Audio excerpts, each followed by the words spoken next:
Hello welcome back to my YouTube channel. ഇന്ന് ഞാൻ വന്നിട്ടുള്ളത് ഒരു കുഞ്ഞു വ്ലോഗുമായിട്ടാണ്. ഇതിൽ നമ്മളൊന്ന് പുറത്ത് പോയിട്ടുള്ള വിശേഷങ്ങളും അതുപോലെ തന്നെ ഒരു അച്ചാറിൻ്റെ റെസിപ്പിയുടെ ഇൻക്ലൂഡ് ചെയ്തിട്ടുണ്ട്.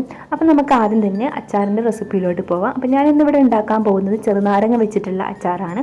അപ്പോൾ അതിന് വേണ്ടിയിട്ട് ഞാൻ കുറച്ച് ചെറുനാരങ്ങ, നന്നായിട്ട് പഴുത്തിട്ടുള്ള ചെറുനാരങ്ങ എടുത്തിട്ട് ഇതുപോലെ ഒരു പാത്രത്തിലേക്ക് കുറച്ച് വെള്ളം ഒഴിച്ചിട്ട് വെള്ളം നന്നായിട്ട് തിളച്ച് വരുമ്പോൾ അതിലേക്ക് നമുക്ക് ചെറുനാരങ്ങ ഇട്ട് കൊടുത്തിട്ട് ഒന്ന് സോഫ്റ്റ് ആക്കി എടുക്കാം. പിന്നെ നമ്മൾ അച്ചാറിടാൻ വേണ്ടിയിട്ട് ചെറുനാരങ്ങ എടുക്കുമ്പോൾ നല്ല പഴുത്തിട്ടുള്ള ചെറുനാരങ്ങ തന്നെ എടുക്കാൻ നോക്കാം. ഇനി നമുക്കിത് സ്റ്റീം ചെയ്തെടുക്കാൻ വേണ്ടിയിട്ട് നമ്മുടെ കയ്യിൽ ആവിച്ചമ്പ് ഉണ്ടെങ്കിൽ അതിലും സ്റ്റീം ചെയ്തെടുത്താൽ മതി കേട്ടോ. പിന്നെ കൂടുതലായിട്ട് വെന്തിട്ട് ഉടഞ്ഞു പോകുന്ന രീതിയിൽ സ്റ്റീം ചെയ്തെടുക്കണ്ട. ഒന്ന് സോഫ്റ്റായി ആ ഒരു ചെറുനാരങ്ങ ഒന്ന് സോഫ്റ്റായി വരുന്ന വിധത്തിലൊന്ന് സ്റ്റീം ചെയ്തെടുത്താൽ മതി.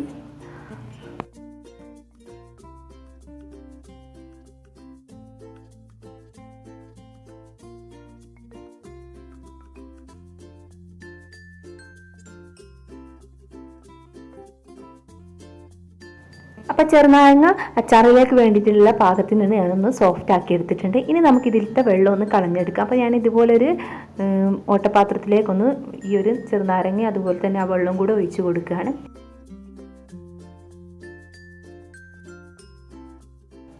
ഇനി ഈ ഒരു വെള്ളമൊക്കെ നന്നായിട്ടൊന്ന് ഡ്രൈ ആയി വരുന്നവരെ ഒന്ന് നമുക്കൊന്ന് വെയിറ്റ് ചെയ്യാം. അപ്പം നമ്മുടെ നാരങ്ങയിലുള്ള വെള്ളമൊക്കെ നന്നായിട്ട് തന്നെ ഡ്രൈ ആയി കിട്ടിയിട്ടുണ്ട്. ഇനി നമുക്ക് ഇതുപോലെ ഒന്ന് ചെറുതായിട്ടൊന്ന് അരിഞ്ഞിട്ട് കൊടുക്കാം.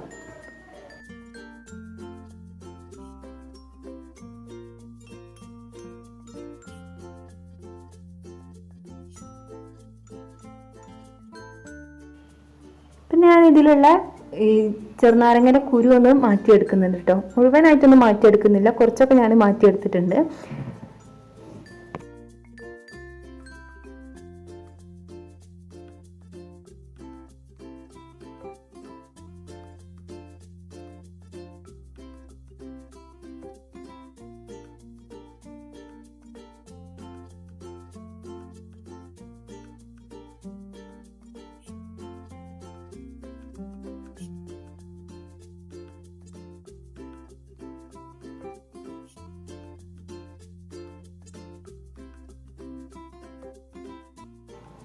അപ്പോൾ ചെറുനാരങ്ങ ഏകദേശമൊക്കെ മുറിച്ച് വെച്ചിട്ടുണ്ട്. ഇനി ഇതിലേക്ക് നമുക്ക് വെളുത്തുള്ളി ഞാനിവിടെ കുറച്ച് അധികം എടുത്തിട്ടുണ്ട്.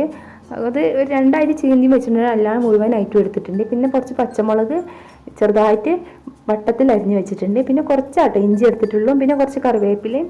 പിന്നെ നമുക്കിതിലേക്ക് വേണ്ടിയിട്ട് നല്ലെണ്ണ ഒരു 100 ഗ്രാമോളം എടുത്തിട്ടുണ്ട്.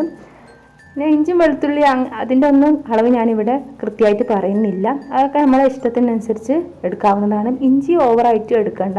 അപ്പോൾ നമ്മളെ അച്ചാറിന് ഒരു കയ്പ്പ് മുന്നിട്ട് നിൽക്കും. അപ്പോൾ ആദ്യം തന്നെ നമുക്ക് ഒരു പാൻ എടുത്തിട്ട് അതിലേക്ക് ഈ ഒരു എണ്ണ ഒഴിച്ച് കൊടുക്കാം. എന്നിട്ട് എണ്ണ നന്നായിട്ട് ചൂടായി വരുമ്പോൾ ഞാൻ ഇതിലേക്ക് 1 ടേബിൾ സ്പൂണ് കടുകും അതുപോലെ തന്നെ 1 ടേബിൾ സ്പൂണ് ഉലുവയും കൂടി ഇട്ടിട്ട് നന്നായിട്ടൊന്ന് പൊട്ടിച്ചെടുക്കുകയാണ് ചെയ്യുന്നത്. ഇത് നന്നായിട്ട് പൊട്ടിയതിന് ശേഷം നമ്മൾ അരിഞ്ഞു വെച്ചിട്ടുള്ള വെളുത്തുള്ളിയും പച്ചമുളകും ഇഞ്ചിയും എല്ലാം കൂടി ഒന്ന് നന്നായിട്ടൊന്ന് വഴറ്റിയെടുക്കാം.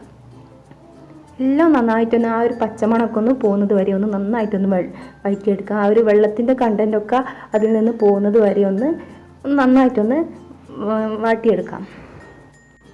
ഇനി ഇതിലേക്ക് ആവശ്യത്തിനുള്ള ഉപ്പും മുളക് പൊടിയും പിന്നെ കായത്തിൻ്റെ പൊടി ഉണ്ടല്ലോ അതുകൂടെ ഇട്ട് കൊടുക്കുക. എന്നിട്ട് ഇതിലേക്ക് നമ്മൾ മുറിച്ച് വെച്ചിട്ടുള്ള ചെറുനാരങ്ങ ഇട്ടിട്ട് നന്നായിട്ടൊന്ന് ഇളക്കിയെടുക്കാവുന്നതാണ്.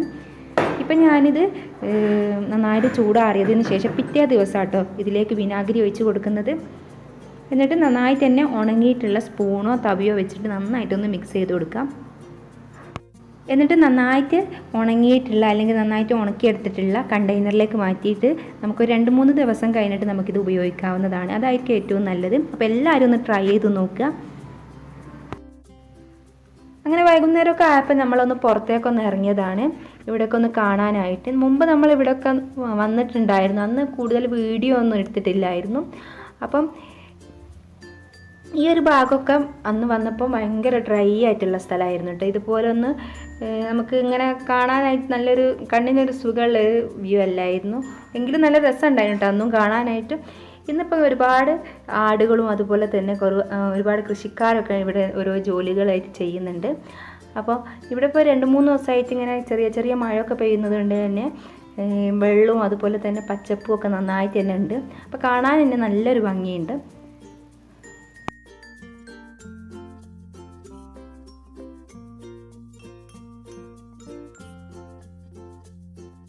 അപ്പോൾ നമ്മളിപ്പം പോകുന്നത് ഇവിടെ ഉള്ളതിന് ഒരു സാധാരണക്കാരനായ ഒരു കൃഷിക്കാരൻ്റെ വീട്ടിലേക്കാണ്. അപ്പോൾ നമുക്കിനി അവിടെ പോയിട്ട് കൂടുതൽ വീഡിയോസ് കാണാം.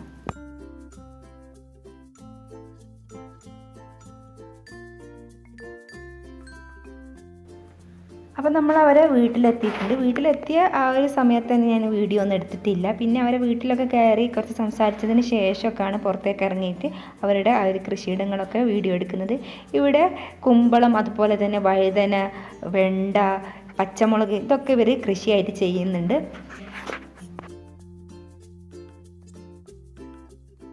ഇത് ഇവിടെ തന്നെയുള്ളൊരു വളർത്തുനായാണ്. നമ്മൾ വന്നപ്പം തന്നെ വീഡിയോ എടുത്തില്ല എന്ന് പറഞ്ഞത് ഒരു കാരണം ഇവൻ തന്നെയാണ്. ഇവൻ നമ്മളെ ഒരുപാട് കളിപ്പിച്ചിട്ടോ. പിന്നെ ആളൊന്ന് കൂളായതിന് ശേഷമാണ് നമ്മൾ വീഡിയോ ഒക്കെ എടുത്തത്. ഇതൊക്കെ ഇവിടെ തന്നെയുള്ള പശുക്കളാണ് കേട്ടോ. പശുക്കളും അതുപോലെ തന്നെ കോഴികളും ഒക്കെ ഇവർ വീട്ടിൽ തന്നെ വളർത്തുന്നുണ്ട്. പിന്നെ ഇവരുടെ വീട് എന്ന് പറയുന്നത് ഇതാണ്. അപ്പം ഞാൻ ജസ്റ്റ് ഒന്ന് കാണിക്കുന്നേ ഉള്ളൂ. പിന്നെ ഇവിടുത്തെ കോഴീൻ്റെ ഒരു പ്രത്യേകത കണ്ടോ, ഒരു വ്യത്യസ്ത രീതിയിലുള്ള ഒരു കോഴിയാട്ടോ ഇവിടെ ഉള്ളത്. പിന്നെ അവർക്ക് കൃഷിക്ക് പുറമെ ആയിട്ട് ഇവർക്ക് ഇവിടെ ഒരു ചെറിയൊരു നെയ്ത്ത് കമ്പനിയും കൂടെ ഉണ്ട്. ഇപ്പോൾ ഇവിടെ ജോലിക്കാരായിട്ട് ആരും തന്നെ ഇല്ല. ഇപ്പോൾ ഒരാഴ്ചത്തോളമായി ജോലിക്കാരൊന്നും വരാനിട്ട്. അപ്പോൾ ഞങ്ങൾക്ക് കാണണമെന്ന് പറഞ്ഞിട്ട് അവർ ഞങ്ങൾക്ക് വേണ്ടിയിട്ട് തുറന്നു തന്നതാണ്.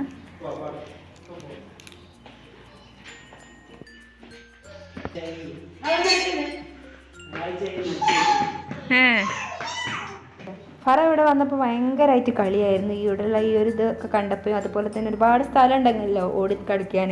നമ്മൾ വീട്ടിലാകുമ്പോൾ ആ ഒരു റൂമിൽ തന്നെയാണല്ലോ ഇരിക്കുന്നത്. പിന്നെ ഒന്ന് പുറത്ത് ചെറുതായിട്ടൊന്ന് ഇറങ്ങുകയാണല്ലോ ചെയ്യുന്നത്. അപ്പോൾ അവൾ ഭയങ്കര കളിയായിരുന്നു. പിന്നെയും കുറച്ച് അടങ്ങി നിന്നത് ആ ഒരു നായനെ കണ്ടപ്പോൾ മാത്രമാണ്. ഇവിടെ കന്നുകാലികൾക്കൊക്കെ വേണ്ടിയിട്ട് ഇവർ വെള്ളം സ്റ്റോർ ചെയ്ത് വെക്കുന്നൊരു സ്ഥലമാണ്. ഇവിടെ നമ്മുടെ നാട്ടിലെത്തുമ്പോൾ കിണറുകളൊന്നും ഉണ്ടാവില്ല. ഇവിടെ അധികവും കുഴൽക്കിണറും അതുപോലെ തന്നെ പൈപ്പ് വെള്ളവുമാണ് ഇവർ ഉപയോഗിക്കുന്നത്. കുടിവെള്ളത്തിനായിട്ട് പ്രത്യേകം തന്നെ പൈപ്പ് വെള്ളം വരുന്നുണ്ട്. അത് ഒന്നിടവിട്ട ദിവസങ്ങളിലാണ് ഉണ്ടാവാറ്. പിന്നെ ഈ ഒരു ഭാഗത്ത് തന്നെ കാണുന്ന ചെറിയ ചെറിയ വീടുകളാണ് കേട്ടോ. സാധാരണക്കാരായ ആളുകളുടെ ചെറിയ ചെറിയ വീടുകളാണ്.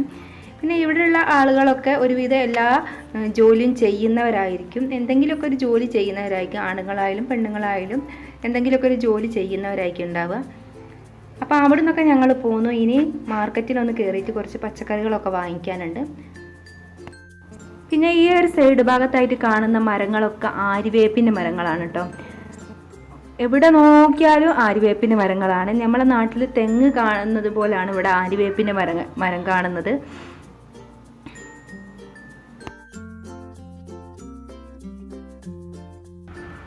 അങ്ങനെ കുറച്ച് പച്ചക്കറികളൊക്കെ വാങ്ങിക്കാൻ വേണ്ടിയിട്ട് ഞങ്ങളൊരു ഷോപ്പിൽ കയറിയതാണ്.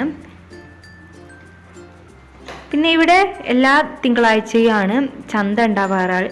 അവിടെ കിട്ടാത്തതായിട്ട് ഒന്നും തന്നെ ഉണ്ടാവില്ല. ഉപ്പ് തൊട്ട് കർപ്പൂരം വരെ ആ ഒരു ചന്തയിൽ തന്നെ ഉണ്ടാവും. അപ്പോൾ ഇന്ന് ചന്ത ഉള്ള ദിവസമല്ല കേട്ടോ. അപ്പോൾ ഞങ്ങൾ ഇവിടെ തന്നെയുള്ള ചെറിയൊരു കടയിൽ നിന്ന് പച്ചക്കറികളൊക്കെ വാങ്ങിക്കുകയാണ്.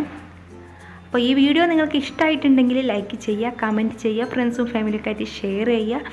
വീണ്ടും ഇതുപോലുള്ള നല്ലൊരു വീഡിയോയുമായി വരുന്നത് വരേക്കും ബൈ. Thank you.